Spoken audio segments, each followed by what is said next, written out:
추수감사주일은 우리 한 해 동안 우리가 감사한 것들을 하나님께 고백하는 날이고, 또 그 하나님 때 한 해 동안 하나님이 우리에게 주신 은혜를 감사하는, 또 나에게 이런 은혜가 있었습니다라고 고백하는 그런 날입니다. 그래서 오늘 우리 모든 성도님들이 지난 한 해 동안 우리에게 부어주신 그런 은혜에 감사하고, 또 우리 교회에게 부어주신 그 은혜를 감사할 수 있는 그런 기쁜 날이 되기를 주님의 이름으로 축원합니다.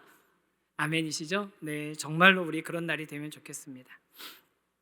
추수감사절이니까 당연히 농사지은 그 소출에 관련된 그런 절기입니다.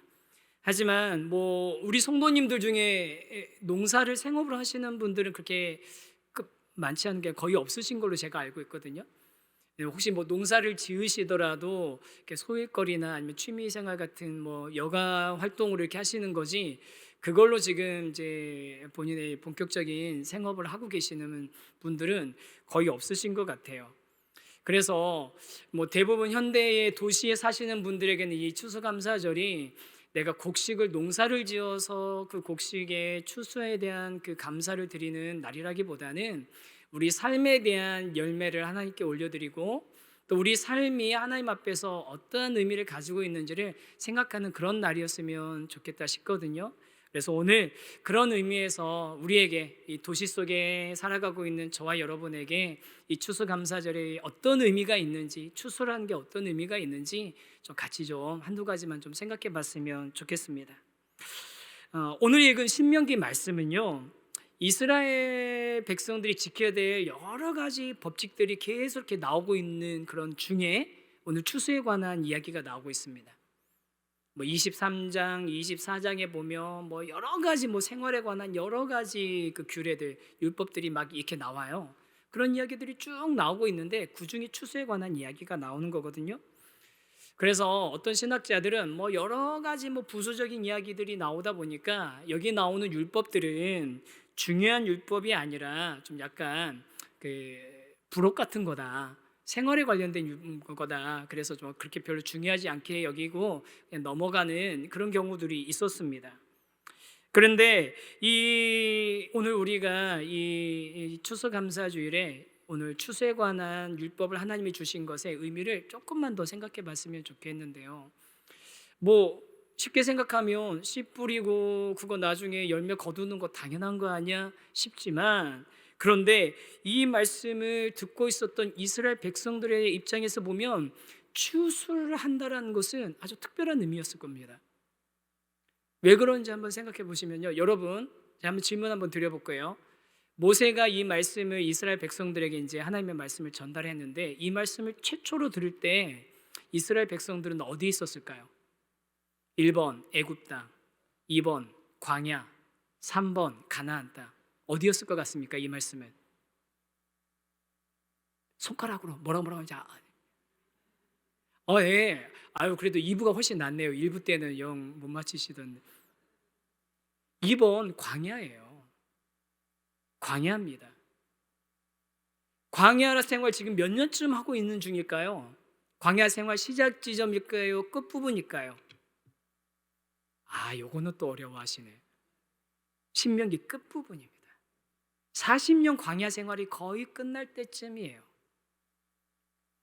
그러면 40년 광야 생활하는 동안 이스라엘 민족들은 농사를 지어본 적이 있을까요? 없을까요? 당연히 없죠. 여러분, 광야는, 이스라엘 민족들의 광야 생활은 뭐냐면요, 하나님의 그 구름 기둥이 떠가지고 전진하면 뭘 하고 있더라도 무조건 다 걷어가지고서 따라서 가야 되는 게 광야 생활인 겁니다. 내 의지대로 여기서 며칠을 살지, 몇 년을 살지, 몇 달을 살지를 모르는 거예요. 그러니 거기다가 씨를 뿌리고, 여기서 그래도 한 석 달은 있지 않겠어? 이거 크는데, 배추 크는데 2달이면 되니까 여기서 배추라도 좀 심어보지, 그런 생각조차 할 수 없는 것이 광야인 겁니다. 그런 생활을 40년째 하고 있는 거예요. 그래서 이스라엘 민족들은 농사 지은 것을 가지고 먹어보지 않고 40년 동안 하나님이 매일매일 공급해 주시는 만나로 먹고 살았던 그런 중이었습니다. 게다가 그런 상황적인 부분도 있지만 환경적으로도 광야 아닙니까? 광야.